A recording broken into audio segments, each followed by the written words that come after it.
কুমিল্লায় যুবদল নেতা তৌহিদুল ইসলামের মৃত্যুর ঘটনার তদন্তে কমিটি গঠন ও সেনা ক্যাম্প কমান্ডারকে প্রত্যাহার করা হয়েছে বলে জানিয়েছে আইএসপিআর। এর আগে যৌথ বাহিনীর হাতে আটকের পর তৌহিদুলের মৃত্যুর অভিযোগ ওঠে। শুক্রবার গোমতী নদীর বেণীবাঁধ এলাকা থেকে আহত অবস্থায় তাকে উদ্ধার করে পুলিশ। পরে হাসপাতালে নেওয়া হলে মৃত ঘোষণা করেন চিকিৎসক। তৌহিদুল পাঁচথুবি ইউনিয়ন যুবদলের আহ্বায়ক ও ইটাল্লা গ্রামের মোখলেসুর রহমানের ছেলে। নিহতের স্বজনদের অভিযোগ, বৃহস্পতিবার রাতে অস্ত্র উদ্ধারের অভিযানের সময় বাড়ি থেকে নিয়ে যাওয়া হয় তৌহিদুলকে। পরে তার মৃত্যুর খবর পরিবারকে দেয় পুলিশ। জানানো হয় তৌহিদুলের শরীরে আঘাতের চিহ্ন থাকার কথাও।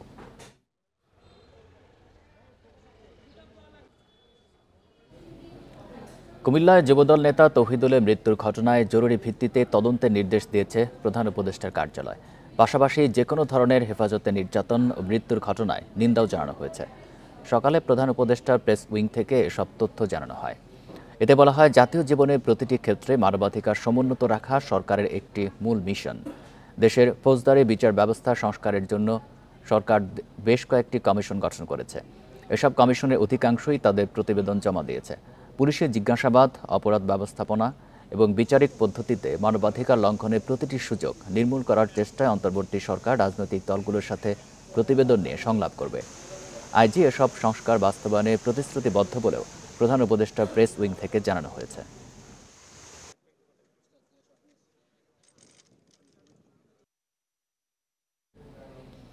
এ নিয়ে আরও জানাতে কুমিল্লা থেকে যুক্ত হচ্ছেন সহকর্মী তানভীর খন্দকার। তানভীর, ঘটনাটি জরুরি ভিত্তিতে তদন্তের নির্দেশ দেওয়া হয়েছে। মাঠ পর্যায়ে এই নির্দেশের কোনো প্রতিফলন এখনো দেখা গেছে কিনা?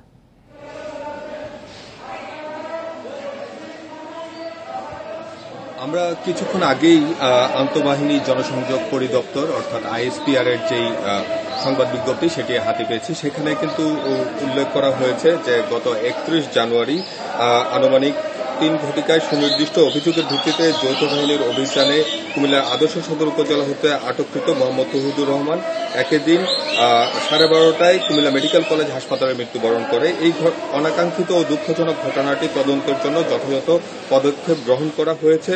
ইতোমধ্যে উক্ত সেনা ক্যাম্পের ক্যাম্প কমান্ডারকে তাৎক্ষণিকভাবে প্রত্যাহার করা হয়েছে। এছাড়াও মৃত্যুর সঠিক কারণ উদ্ঘাটনের জন্য একটি উচ্চপদস্থ তদন্ত কমিটি গঠন করা হয়েছে।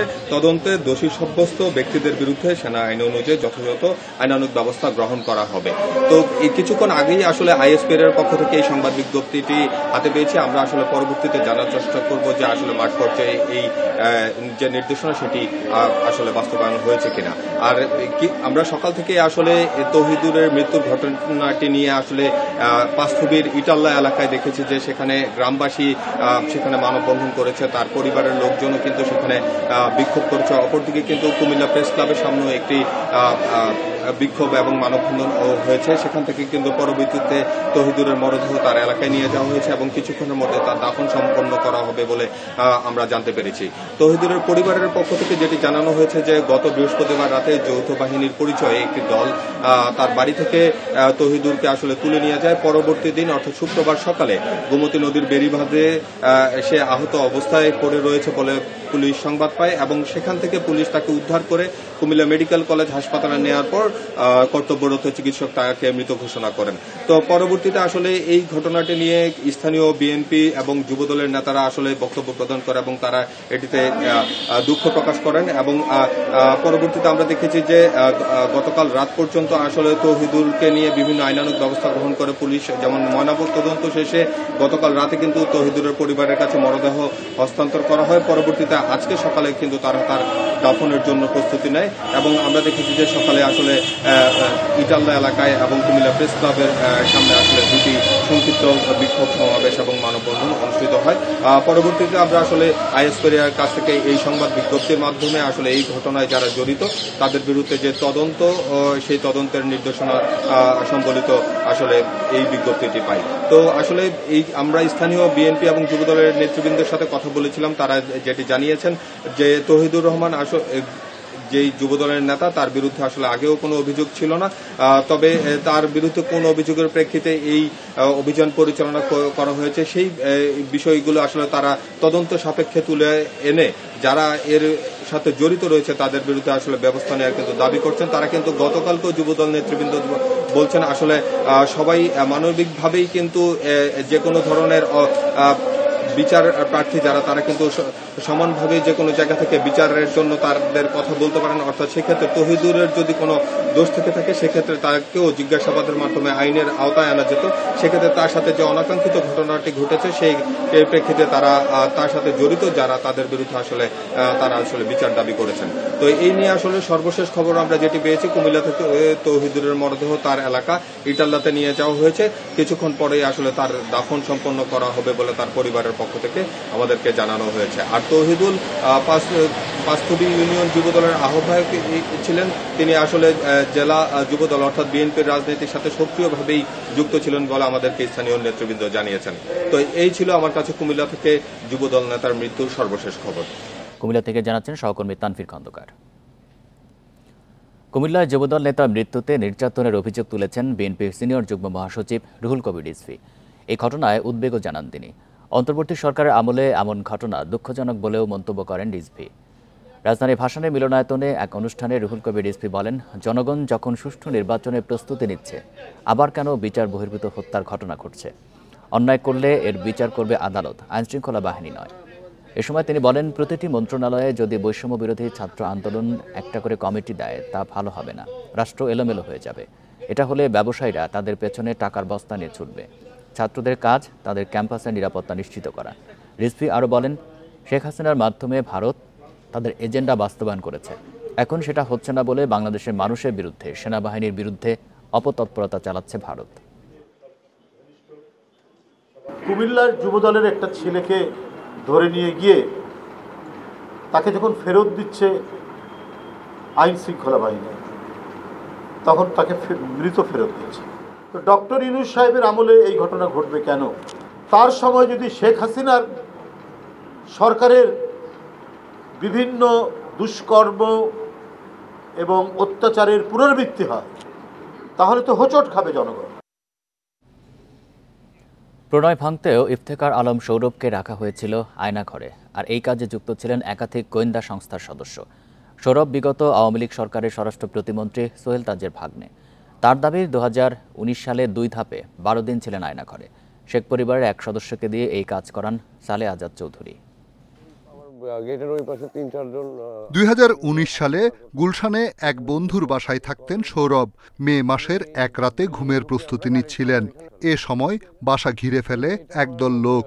গোয়েন্দা পরিচয়ে চালায় তল্লাশি। ওনাকে যখন নিয়ে আসছে তখন আমি বুঝতে পারলাম যে ভাইয়াকে নেওয়ার জন্য এসে। তখন এর ইতিপূর্বে তো আমরা কোনো কিছু জানি না। না, তুমি কেন কথা বলবা, এরা কয়ে আমার একটা থাপ্পড় দিচ্ছে। এক পর্যায়ে তাকে চোখ বেঁধে নিয়ে যাওয়া হয় অজ্ঞাত স্থানে। একদিন আটকে রেখে প্রেমিকার সঙ্গে সম্পর্ক না রাখার শর্তে ছেড়ে দেওয়া হয় তাকে। গাড়িটা সম্ভবত ডানেই যায়। পরে ওখান থেকে কোথায় যায়? আমার ধারণায় গাড়িটা 10 মিনিট চলে, 10-15 মিনিট। এরপরে কোথায় এটা তো আমি বলতে পারবো না। 10-15 মিনিট হতে পারে। আমার যতটুকু মনে হয় ক্যান্টনমেন্ট এরিয়া ছিল।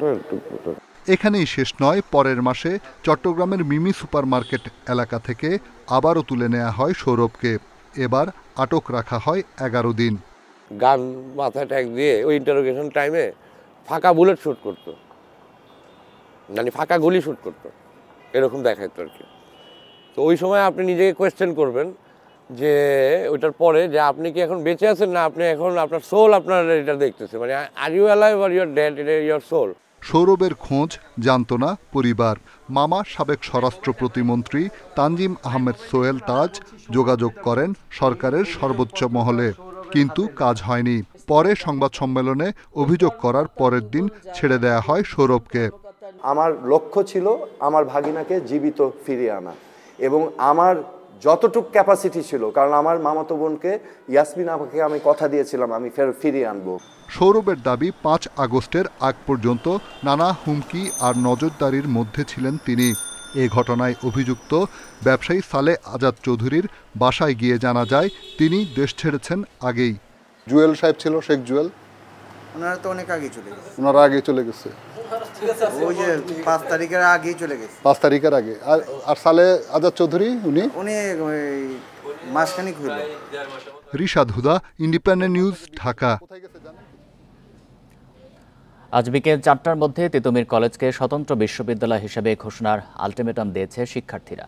7 দফা দাবি মানা না হলে ঢাকা উত্তর সিটি অবরোধের ঘোষণা তাদের। এই কর্মসূচির আওতাভুক্ত থাকবে রেল ও সড়ক পথ। শুক্রবার রাত 11টায় তিতুমির কলেজের সামনে সংবাদ সম্মেলনে এই ঘোষণা দেয় শিক্ষার্থীরা। তবে ইজতেমা চলায় মুসল্লিদের ভোগান্তি বিবেচনায় ভোর 6টা থেকে বেলা 11টা পর্যন্ত কর্মসূচি শিথিল রাখার কথা জানানো হয়। এছাড়া তাদের চলমান আমরণ অনশন কর্মসূচি অব্যাহত থাকবে বলেও ঘোষণা দেওয়া হয়েছে। অনশনে থাকা 2 শিক্ষার্থী অসুস্থ হয়ে পড়ায় তাদের ঢাকা মেডিকেলে ভর্তি করা হয়েছে।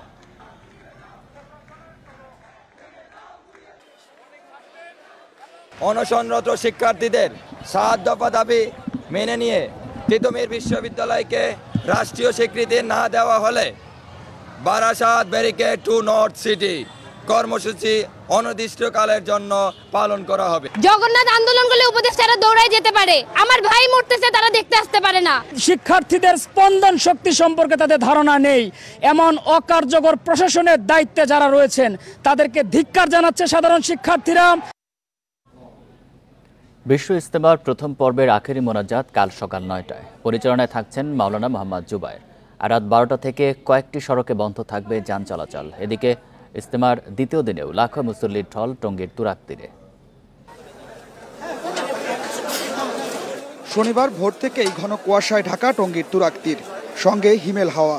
তবে এসবের পরোয়া না করে ইজতেমা ময়দানে সমবেত লাখো মুসল্লি। মূল ময়দানে জায়গা না হয় দুর্ভোগে পড়েছেন অনেকে, তবে সে কষ্ট ভুলেছেন দেশ বিদেশের মাওলানাদের বয়ান শুনে। মুসল্লিরা বলছেন এখান থেকে দিনের শিক্ষা নিয়েই আগামীতে পথ চলবেন তারা, বেরোবেন ইসলাম প্রচারে। এখানে আসছে নিজের ইসলার জন্য, সংশোধনের জন্য আসা। এখান থেকে সংশোধনের কিছু মেসেজ নিয়ে আমরা মুসলিম উম্মার দিকে ছড়িয়ে পড়ব। পরিচয় নিয়ে যেন আমরা মৃত্যু পর্যন্ত থাকতে পারি, ঈমান আমলকে হেফাজত করতে পারি, এই শিক্ষাটাই আমরা এখান থেকে নিয়েছি। সমস্ত দুঃখ কষ্ট উপেক্ষা করে ইসলামের দ্বীনের দাওয়াত ও তাবলীগের কাজকে সারা পৃথিবীর চাপ্পায় চাপ্পায় পৌঁছে দেওয়ার জন্য দৃঢ় সংকল্প। ইজতেমা আসছি, ইজতেমা থেকে শিক্ষা গ্রহণ করে আমরা বিভিন্ন এলাকায়, বিভিন্ন জেলায়, মহল্লায় ছড়িয়ে ছিটে যাব এবং দ্বীনের দাওয়াত দিব। কিভাবে আমার দিলের ভিতরে দ্বীন আসবে, কিভাবে সারা জাহানের মানুষের কাছে আল্লাহর দ্বীন পুষবে, সেই লক্ষ্যে আমাদের ইজতেমায় আসা। এদিকে মুসল্লিদের ঢল আরো বাড়বে আখেরি মোনাজাত সামনে রেখে।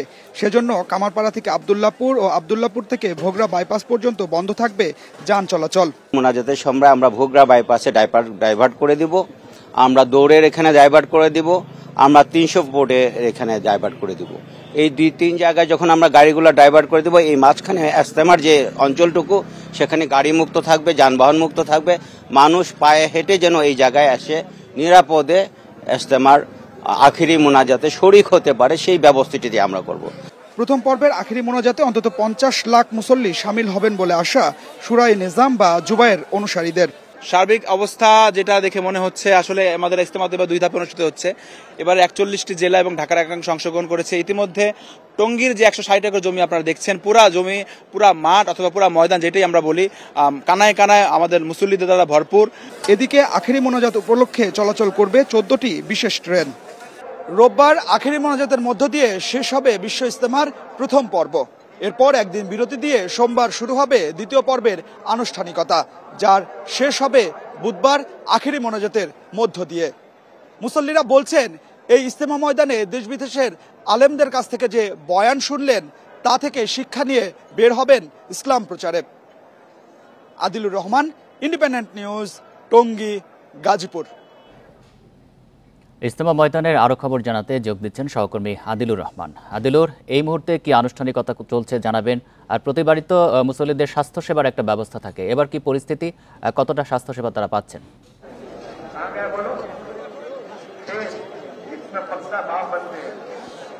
দেখুন, জোহরের নামাজের পরে আবার বয়ান শুরু হয়েছে এবং এই খিত্তায় খিত্তায় বসে মুসল্লি যারা আছেন 160 একর জায়গায় যে ইজতেমা ময়দান, সেই ময়দানে অনেক খিত্তা করা হয়েছে। খিত্তায় খিত্তায় বসে এই মুহূর্তে মুসল্লিরা যারা আছেন তারা বয়ান শুনছেন এবং একই সাথে দুপুরের, অনেকে আবার দুপুরের যে খাবার সেই খাবারটিও গ্রহণ করছেন। মুসল্লিরা যেটি আসলে বলছেন যে দেশ বিদেশের যে আলেমরা বয়ান করছেন, সেই বয়ান শুনে তারা অনেক সমৃদ্ধ হচ্ছেন এবং তারা যেহেতু আসলে ইসলাম প্রচার করেন, তারা যেহেতু দ্বীনের দাওয়াত দেন, সেই জন্য তাদের এই বয়ানগুলো তাদের জন্য আসলে খুবই গুরুত্বপূর্ণ। এই মুহূর্তে বয়ান করছেন মাওলানা ইসমাইল গোদরা। তিনি ভারতের একজন মাওলানা। তিনি ঠিক আসরের নামাজের আগ পর্যন্ত তিনি বয়ান করবেন। এরপরে আসরের পরে বয়ান করবেন মাওলানা জোয়াহের, তিনিও ভারতের মৌলানা এবং তিনি একই সাথে আজকে গণবিবাহ পড়াবেন। আপনি জানেন যে প্রত্যেক বছর ইজতেমা ময়দানের একটি আকর্ষণীয় বিষয় থাকে গণবিবাহ। এবারও গণবিবাহ অনুষ্ঠিত হবে, তবে এখন পর্যন্ত আমাদেরকে আয়োজক কমিটির সংখ্যাটি জানাননি। এই গণবিবাহটি আজকে হবে, এরপরে মাগরিবের নামাজের পরে আবার বয়ান হবে, সেই বয়ান এশার নামাজের আগ পর্যন্ত চলবে। এরপরে আজকে দ্বিতীয় দিনের যে আনুষ্ঠানিকতা, সেই আনুষ্ঠানিকতাটি শেষ হয়ে যাবে। আপনি জানেন যে আগামীকাল আখিরি মোনাজাত, বাদ ফজর বয়ানের মধ্য দিয়ে তৃতীয় দিনের আনুষ্ঠানিকতা এবং 9টার দিকে, আনুমানিক 9টার দিকে আখিরি মোনাজাত অনুষ্ঠিত হবে। এই মোনাজাতটি পরিচালনা করবেন মাওলানা জোবায়ের। তো আখিরি মোনাজাতকে কেন্দ্র করে এরই মধ্যে সব ধরনের প্রস্তুতি নিয়েছে ইজতেমার আয়োজক কমিটি এবং জেলা প্রশাসন, পুলিশ প্রশাসন। আমরা ঠিক আজকে সকালে গাজীপুর মেট্রোপলিটন পুলিশ কমিশনার তিনি সাংবাদিকদের সঙ্গে কথা বলেছেন এবং তিনি জানিয়েছেন যে 3টি পয়েন্টে ডাইভারশন করে দেওয়া হবে। 300 ফিটের এখানে একটি পয়েন্ট, ভোগড়া বাইপাসের একটি পয়েন্ট, এরকম 3টি পয়েন্ট ডাইভারশন করে দেওয়া হবে। যে পয়েন্টগুলোতে ডাইভারশন করে দেওয়ার কারণে সেখানে যান চলাচল তো আজকে গণপরিবহন মধ্যরাত থেকে বন্ধ করে দেওয়া হবে এবং ভোর 6টা থেকে অন্যান্য যে পরিবহনগুলো আছে সব ধরনের পরিবহন ইজতেমার এই মাঠ পর্যন্ত আসা বন্ধ করে দেওয়া হবে। এতে ইজতেমা ময়দানে যারা আসবেন তারা স্বাচ্ছন্দ্যে হেঁটে ইজতেমা ময়দানে আসতে পারবেন বলে প্রশাসনের পক্ষ থেকে আশা করা হচ্ছে এবং একই সাথে বলা হচ্ছে যে আগামীকাল আখেরি মোনাজাতকে কেন্দ্র করে কোনো ধরনের কোনো নাশকতা এবং বিশৃঙ্খলা যাতে না হয় সে কারণে আইন শৃঙ্খলা বাহিনীর পক্ষ থেকে বাড়তি নিরাপত্তা ব্যবস্থা নেওয়া হয়েছে। আপনি জানেন যে এরই মধ্যে ইজতেমাকে কেন্দ্র করে ইজতেমা ময়দান এবং আশপাশে 10,000 আইন শৃঙ্খলা বাহিনীর সদস্যকে মোতায়েন করা হয়েছে এবং ইজতেমার ময়দান আখেরি মোনাজাতে এটি আসলে আরো বেশি থাকবে। আর সার্বিক ব্যবস্থাপনায় এখন পর্যন্ত মুসল্লিরা সন্তুষ্টির কথাই জানিয়েছেন। তারা বলছেন যে অন্যান্য বছরের চেয়ে এবার সার্বিক ব্যবস্থাপনায় তারা ভালো এবং এবার যে ধরনের নাশকতা বা যে ধরনের অপ্রীতিকর ঘটনার কথা বা একটি ঝুঁকি ছিল, নিরাপত্তা ঝুঁকি, সেই ঝুঁকিও অনেকটা কেটে গেছে বলেই আয়োজক কমিটি বলছেন। সব মিলিয়ে যেটা আসলে বলা যায় যে এখন মুসল্লিরা অপেক্ষা করছেন আগামীকাল আখেরি মোনাজাতের জন্য এবং আখেরি মোনাজাতের পরে এখান থেকে কেউ 3 দিনের বা কেউ 40 দিনের চিল্লায় বের হবেন এবং ইসলাম প্রচারে বের হয়ে যাবেন। তো আমার কাছে ইজতেমা ময়দান থেকে এটাই ছিল এখনকার সবশেষ। ইজতেমা ময়দান থেকে জানাচ্ছেন সহকর্মী আদিলুর রহমান। টঙ্গীর তুরাগ তীরে লাখো মুসল্লির সমাগমে ধুলা, অস্বাস্থ্যকর পরিবেশ, শীতের প্রকোপ সহ নানা কারণে অসুস্থ হয়ে পড়ছেন অনেকে। ইজতেমায় আগতদের জরুরি চিকিৎসা সেবায় নেওয়া হয়েছে সরকারি বেসরকারি নানা উদ্যোগ। অর্ধশতাধিক ফ্রি মেডিকেল ক্যাম্পের মাধ্যমে দেওয়া হচ্ছে চিকিৎসা। এদিকে ইজতেমার প্রথম 2 দিনে বার্ধক্য ও শ্বাসকষ্টজনিত কারণে 3 মুসল্লির মৃত্যু হয়েছে। টঙ্গীর তুরাগ তীরে চলছে বিশ্ব ইজতেমার প্রথম পর্ব। ময়দানে দেশ বিদেশের লাখো মুসল্লির ঢল। শীত আর কুয়াশা উপেক্ষা করে ইবাদত বন্দেগীতে রাত দিন পার করছেন তারা। ময়দান ও আশেপাশের ধুলা এবং শীতের কারণে বিভিন্ন রোগে আক্রান্ত হচ্ছেন অনেকেই। প্রেশার এই জন্য আর দুর্বল এই জন্য আসছিলাম, বা বয়সটা হয়ে গেছে বেশি। তো শ্বাসকষ্ট, সর্দি, কাশি এবং গ্যাসের জন্য ওষুধ নিয়েছি এবং খুব সুন্দরভাবে ওষুধ দিয়েছে। জানছি এখানে মেডিকেল ফ্রি চেক আপ হয়, ওষুধ বিনামূল্য দেয়, এই জন্য এখানে আসছি আমি। স্বাস্থ্য বিভাগের পক্ষ থেকে বিনামূল্যে চিকিৎসা সেবা দেওয়া হচ্ছে ইজতেমার মুসল্লিদের। র্যাবের মেডিকেল ক্যাম্পেও মিলছে সেবা। ইজতেমায় আগতদের মধ্যে ডায়রিয়া, সর্দি, কাশি, জ্বর সহ শীতজনিত নানা রোগের প্রকোপ বেশি বলছেন চিকিৎসকরা। বিশেষজ্ঞ ডাক্তার এবং মেডিকেল অফিসার যোগদান করেছে এবং ঢাকা সিটির যে বিশেষায়িত হাসপাতালসমূহ আছে যেমন NICBD, নিটোর, বক্ষব্যাধি হাসপাতাল, ওইসব জায়গা থেকেও আমাদের বিশেষজ্ঞ টিম কাজ করছে এবং আমাদের পর্যাপ্ত ওষুধ, স্যালাইন এগুলা অন্যান্য লজিস্টিক সরবরাহ আছে। সরকারি উদ্যোগের পাশাপাশি ইজতেমা এলাকায় মেডিকেল ক্যাম্প স্থাপন করেছে মোট 45টি প্রতিষ্ঠান। এসব ক্যাম্পে বিশেষজ্ঞ চিকিৎসকদের কাছ থেকে বিনামূল্যে সেবা ও ওষুধ পাচ্ছেন মুসল্লিরা। ঠান্ডা, কাশ, চুলকানি, অ্যালার্জির, তারপর হচ্ছে পেটের সমস্যা, বুক ব্যথা, সারা শরীর ব্যথা, জয়েন্টে পেন, এই ধরনের পেশেন্ট একটু বেশি। সমস্ত মুসল্লিদেরকে আগত যারা আসছে তাদেরকে স্বাস্থ্যসেবা দেওয়ার, পরিষেবা দেওয়ার ব্যবস্থা নিয়েছি এবং সেই সাথে সাথে আমরা ওষুধ এবং বিশেষ করে তাদের ডায়াবেটিস চেকেরও ফ্রি ব্যবস্থা এখানে রেখেছি। রোববার সকালে আখিরি মোনাজাতের মধ্য দিয়ে শেষ হচ্ছে 58তম বিশ্ব ইজতেমার প্রথম পর্ব।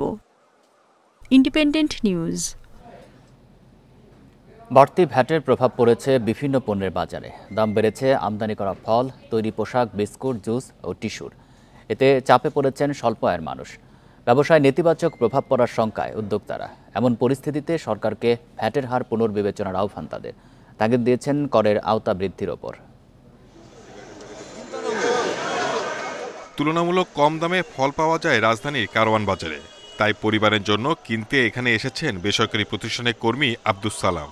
তবে আরও কম দামের জন্য দোকানে না গিয়ে ফুটপাতেই সারছেন কেনাকাটা। তবে যতটা কমের জন্য এসেছিলেন তা পাচ্ছেন না সালাম।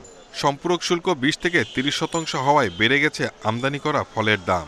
এতে বিক্রিও কমেছে। সবচেয়ে বড় কথা হলো যে এখন বর্তমানে বাংলাদেশের সরকার তো কোনো কিছু নিয়ন্ত্রণ করতে পারতেছে না। দামটা বাড়তি, কাস্টমার খুব কম, কিনতে আসলেও কিনতে পারে না। অনেকে শখ করে আসে যে হাফ কেজি আঙ্গুর নিব, দেখা হাফ কেজি আঙ্গুরের দাম 200 টাকার উপরে। বাড়তি শুল্কের কারণে সিগারেটের দামও বেড়েছে।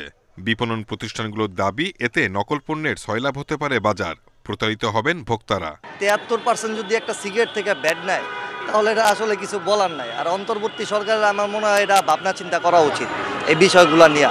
যে দিচ্ছে তার কাছ থেকে আরও বেশি না নিয়ে কীভাবে ট্যাক্স নেটটা বাড়ানো যায়, আমার কাছে মনে হয়েছে যে একটু যদি ইন্ডাস্ট্রিদের সঙ্গে আলাপ করতো, একটু যদি আমাদের সঙ্গে আলাপ করতো, আমরা বলতে পারতাম যে আমরা আরেকটু কীভাবে একটু নিজেদের উপর স্ট্রেস নিয়েও কীভাবে বাড়াতে পারি, while we don't kill ourselves as an industry. কারণ ম্যানুফ্যাকচারার্স নেট অ্যাভেলেবল যদি না থাকে তাহলে কীভাবে ব্যবসা করবো এই দেশে। গত 9 জানুয়ারি ফলের জুসের শুল্ক 5% বাড়ানো হয়। Biscuit, cake, tissue, tomato sauce সহ বেশ কিছু পণ্যে ভ্যাট বাড়ানো হয় 10%। আর ব্র্যান্ডের পোশাকের ভ্যাট 7.5% থেকে বাড়িয়ে করা হয়েছে 10%। দাম বেড়েছে এসব পণ্যেরও। Shahid Ahmed, Independent News, Dhaka. রাজধানীর জলাশয় থাকার কথা 12 ভাগ, অথচ দখল দূষণে তা দাঁড়িয়েছে 3 ভাগের নিচে। এতে বাড়ছে জলজট। এই অবস্থায় 19টি খাল ও করাইল লেক উদ্ধারের উদ্যোগ নিয়েছে সরকার। শিগগিরই শুরু হচ্ছে অভিযান। 35 কোটি টাকার এই প্রকল্প শেষ হলে রাজধানীবাসীর সুদিন ফিরবে বলে আশা পরিবেশ ও স্থানীয় সরকার উপদেষ্টার। গত বছর 400 কোটি টাকা খরচে পুনরুদ্ধার হয় মান্ডা খাল। তবে বছর না ঘুরতেই সেই পুরনো চিত্র। হচ্ছে বাড়িঘর, দোকানপাট, উচ্ছে ফেলা হচ্ছে মাটি। একই অবস্থা সবুজবাগ, কোনাপাড়া, মানিকদিয়া অংশে। দখলদারদের চাপে পিষ্ট হচ্ছে রামপুরা ও রূপনগর খাল। জিরানি, মান্ডা, শ্যামপুর ও কালুনগর খালের সীমানা চূড়ান্ত কাজ প্রায় শেষ। তবে এখানেও দখলদার কয়েক হাজার। প্রতি বছরই নিয়ম করে শুরু হয় খনন, কিন্তু ফল এখনও অধরা। 19টি খালের কথা বলেছি, সেখানে বিশেষ করে কালুনগর এবং মান্ডা এবং রূপনগর খাল, এই তিনটায় অনেক দখলদার আছে। দীর্ঘ সময় ধরে খাল উদ্ধারের নামে খালি আমরা স্টেটমেন্টগুলো দেখেছি, কোনো ইনিশিয়েটিভ আমরা আসলে নেই। খালের ময়লাগুলা বের করে খালের পাড়ে আবার রেখে দেওয়া হয়েছে। তো সুতরাং এই প্র্যাকটিসটা যেন এবার না হয়। রাজধানীর এই খাল ভরাটের বড় কারণ আবাসিক বর্জ্য। পাশাপাশি সুরেজ লাইনে পলিথিন পড়ায় আরও তীব্র হয় জলজট। সবচেয়ে বড় চ্যালেঞ্জ হবে খালের যে সিওয়েজের কানেকশনগুলো আসছে, এইগুলোর কি করব, সেটার এখনো আমরা কোনো উপায় খুঁজে পাইনি। আমরা চেষ্টা করব খালের পাড়ে যেখানে জমি আছে সেখানে গাছ লাগিয়ে দিতে, সেখানে অ্যাগ্রো ইকোলজি করতে। ঢাকার 2 সিটির নিয়ন্ত্রণে প্রায় 50টি খাল। 35 কোটি টাকায় এর 19টি উদ্ধারে উদ্যোগ নিয়েছে মন্ত্রণালয়। প্রাথমিকভাবে 6টিতে অভিযান 2রা ফেব্রুয়ারি।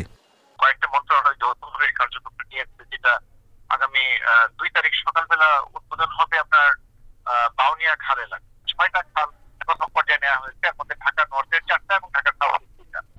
উত্তর ঢাকার পানি নিষ্কাশনে করাইল লেকের বিকল্প নেই, তাই এখানেও খনন ও দখলমুক্তের অভিযান শুরু হচ্ছে ফেব্রুয়ারিতেই। Shahriar Anirban, Independent News, Dhaka. দেখছেন বিরতিহীন সংবাদ দুপুর। এরপর অন্যান্য খবরের সঙ্গে থাকছে অমর 21শে বইমেলার উদ্বোধন বিকেলে। বহুদিন পর মিলবে সব মতের বই, বলছেন প্রকাশকেরা।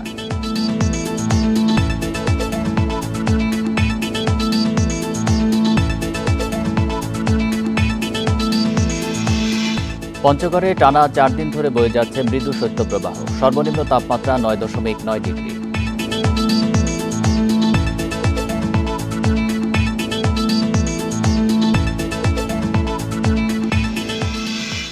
বাংলা একাডেমি পুরস্কারের সাথে মন্ত্রণালয়ের কোনো সম্পর্ক নেই, তবে এই প্রতিষ্ঠানে দোসররা ঢুকে গেছে। তারা এই পুরস্কারে প্রভাব ফেলছে বলে মন্তব্য করেছেন সংস্কৃতি বিষয়ক উপদেষ্টা মোস্তফা সরোয়ার ফারুকী। সকালে ঢাকা বিশ্ববিদ্যালয়ের কেন্দ্রীয় লাইব্রেরি চত্বরে 2 দিনের জাতীয় কবিতা উৎসব উদ্বোধনীতে এসব মন্তব্য করেন তিনি। পরে মোস্তফা সরোয়ার ফারুকী বলেন, পুরস্কার প্রদান ও নির্বাচন প্রক্রিয়ায় সংস্কার প্রয়োজনে সংস্কার কমিশন গঠন করা হবে। এর আগে জাতীয় কবিতা উৎসব উদ্বোধন করেন শহীদ আবু সাইদের মা মনোয়ারা বেগম। জাতীয় কবিতা উৎসবের এবারের স্লোগান স্বাধীনতা, সাম্য, সম্প্রীতির জন্য কবিতা। এবারের আয়োজনে রয়েছে নিবন্ধিত কবিদের পাশাপাশি আমন্ত্রিত কবিদের কবিতা পাঠ। এছাড়াও থাকছে গান, নৃত্য, সেমিনার সহ নানা আয়োজন।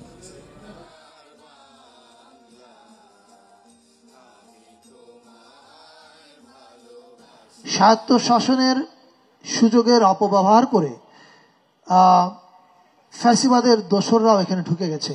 এটার স্বায়ত্তশাসন অল রাইট, কিন্তু স্বায়ত্তশাসনের আড়ালে দুর্নীতি করার সুযোগ হয় কিনা, এটার অ্যাকাউন্টেবিলিটি কি হবে, এর সমস্ত কিছু, এমনকি পুরস্কার প্রদানে স্বচ্ছতা কিভাবে আসবে, ওই 30 জন ফেলোর আখড়ার মধ্যে যেন এটা বন্দী না থাকে, এইটার জন্য একটা সংস্কার কমিটি আমরা করব। আজ শুরু হচ্ছে অমর 21শে বইমেলা। বিকেলে মেলার উদ্বোধন করবেন প্রধান উপদেষ্টা ডক্টর মোহাম্মদ ইউনূস। প্রকাশকেরা বলছেন, রাজনৈতিক পট পরিবর্তনে লেখকদের মাঝে ফিরেছে বাক স্বাধীনতা। তাই এবার মেলায় মিলবে সব মতাদর্শের বই, বাড়বে পাঠক সমাগম। ফেব্রুয়ারি মানেই যেন নতুন বইয়ের ঘ্রাণে পাঠকদের মন জুড়ানো বইমেলা প্রাঙ্গণ। সোহরাওয়ার্দী উদ্যানে চলছে শেষ মুহূর্তের প্রস্তুতি।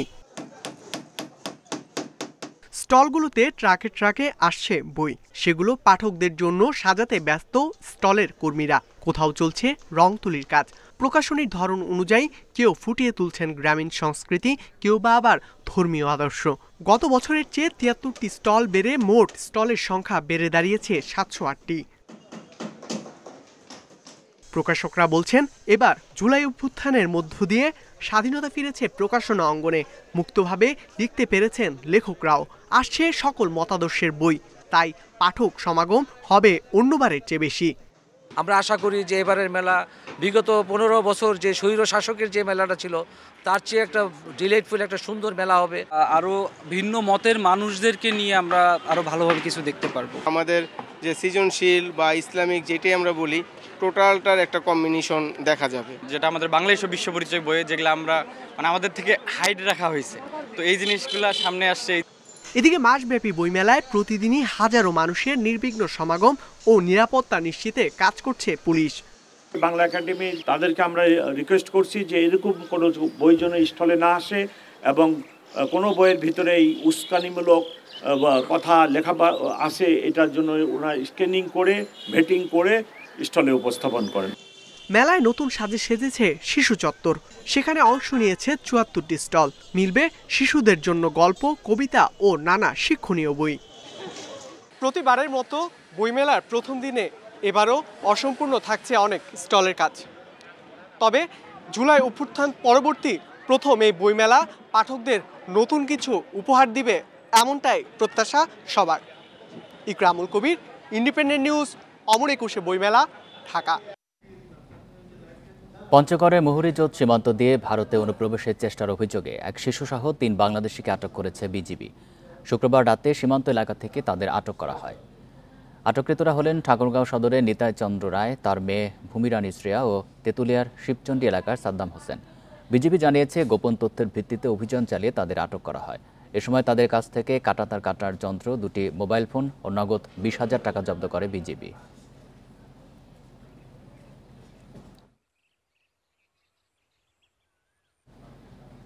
পঞ্চগড়ে টানা 4 দিন ধরে মৃদু শৈত্যপ্রবাহ বয়ে যাচ্ছে। শনিবার সকাল 9টা পর্যন্ত জেলাটিতে 9.9 ডিগ্রি সেলসিয়াস তাপমাত্রা রেকর্ড করেছে আবহাওয়া অধিদপ্তর। আবহাওয়া অফিস জানিয়েছে, জেলায় ঘন কুয়াশা ও হিমেল বাতাসের কারণে টানা 4 দিন ধরে মৃদু শৈত্যপ্রবাহ অব্যাহত রয়েছে। দিনের বেলা বাড়ার সঙ্গে সঙ্গে তাপমাত্রা কিছুটা বাড়লেও সন্ধ্যা থেকে সকাল পর্যন্ত থাকছে শীতের দাপট। ঘন কুয়াশার কারণে যানবাহনগুলোকে হেডলাইট জ্বালিয়ে চলাচল করতে দেখা যায়। একই পরিস্থিতি ঠাকুরগাঁয়ে। এই জেলায় তীব্র শীতের কারণে হাসপাতালে বেড়েছে শীতজনিত রোগীর চাপ। তবে চুয়াডাঙ্গা অন্যান্য দিনের তুলনায় বেড়েছে তাপমাত্রা। এদিকে ঘন কুয়াশার কারণে 11 ঘন্টা পর স্বাভাবিক হয়েছে পাটুরিয়া, দৌলতদিয়া ও আরিচা কাজিরহাটে ফেরি চলাচল।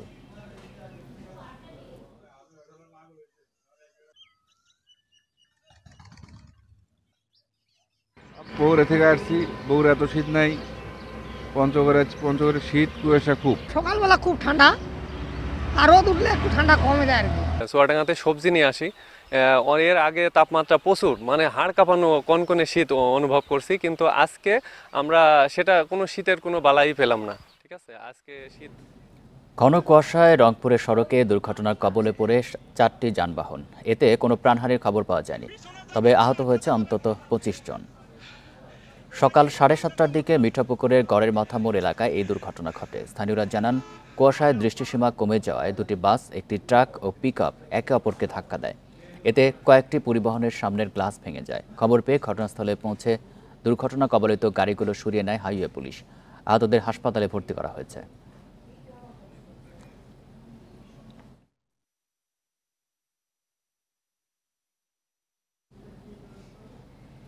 সুনামগঞ্জে ফসল রক্ষা বাঁধের নির্মাণ কাজে অনিয়মের অভিযোগ তুলেছেন স্থানীয়রা। বিশ্বম্ভরপুর উপজেলার খরচার হাওরে মাটির বদলে দেওয়া হচ্ছে বালু ও জ্বালানিতে ব্যবহৃত কালো মাটি। এতে ঢলের পানির তোড়ে বাঁধ ধসে যাওয়ার শঙ্কা কৃষকদের। দ্রুত ব্যবস্থার দাবি তাদের। সুনামগঞ্জের বিভিন্ন হাওরে 35টি স্থায়ী ফসল রক্ষা বাঁধের কাজ শুরু করেছে পানি উন্নয়ন বোর্ড। বিশ্বম্ভরপুর উপজেলার খরচার হাওরের বাসিন্দাদের অভিযোগ, মাটির বদলে দেওয়া হচ্ছে বালু এবং জ্বালানিতে ব্যবহার করা কালো মাটি। টেকসই না হলে ঢলের পানির তোড়ে বাঁধ ধসে যাওয়ার শঙ্কা তাদের। মূলত আমরা ব্যবহার করি লাকড়ি হিসাবে, কিন্তু হচ্ছে বুঝুন কথাটা, তখন খালা মাটিটা যদি আপনার ভিজা মাটির সাথে থাকে তখন আবার এই মাটিটা ভিজা থাকবো, আর যদি মাটিটা উপরে পড়ে তখন মাটিটা আবার এই লাকড়ির মতো শুকাই যাবো। যদি কোনো মেঘে যে খাইতে নিয়ে গেছে তো বাঁধের হালকায় দিব,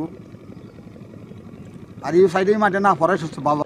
তবে এ বিষয়ে প্রশ্ন ওঠায় ক্ষোভ জানিয়েছে ঠিকাদারি প্রতিষ্ঠানের কর্মচারীরা।